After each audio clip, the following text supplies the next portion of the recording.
ఈ కాన్సెప్ట్, ఈ particular concept the way you made it is very good in a tight budget I think. But కానీ same concept was recently explored in a Bollywood film. Ayushmann Khurrana ఒక సినిమా వచ్చింది similar గా. ఇప్పుడే ఒక 1 month back Ryan Gosling the fall guy అని ఒక సినిమా వస్తుంది. సిమిలర్ గా ఒక body double stuntman get struck in some situation.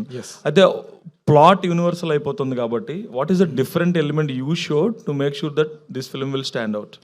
So అంటే స్టంట్మెన్ క్యారెక్టర్ వైజ్ అంటే ప్రొఫెషన్ వైజ్ ఒకటే, బట్ ఫస్ట్ థింగ్ తెలుగు కదా సార్, కంప్లీట్లీ డిఫరెంట్. ఇది స్టంట్మెన్ లైఫ్ని మనం ఎంతవరకు ఎక్స్ప్లోర్ చేసామో తెలియదు. But using his profession, what happens in his personal life is the story. అతనికి పర్సనల్గా అతని లైఫ్లో ఏం జరిగింది అన్నదే ఒక ఇన్సిడెంట్. దాని ద్వారా అతని లైఫ్ ఎంతవరకు చేంజ్ అయింది, ఎంత ఎక్స్ట్రీమ్ వరకు వెళ్ళింది, అతను ఉన్న ప్రపంచం ఏంటనేది ఎక్స్ప్లోర్ చేయడానికి ట్రై చేసాం.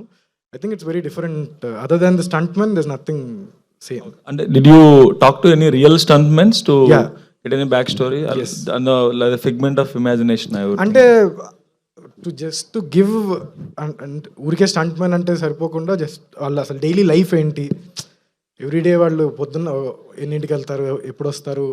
నాకు ఎక్కువ మోర్ ఇంట్రెస్టింగ్ ఏంటంటే షూటింగ్ సెట్ కంటే ఇంటికి వచ్చిన తర్వాత వాళ్ళ లైఫ్ స్టైల్ ఎలా ఉంటుంది, ఏంటి, వాళ్ళు ఏం చేస్తుంటారు అన్నది was more interesting for me. We did that research.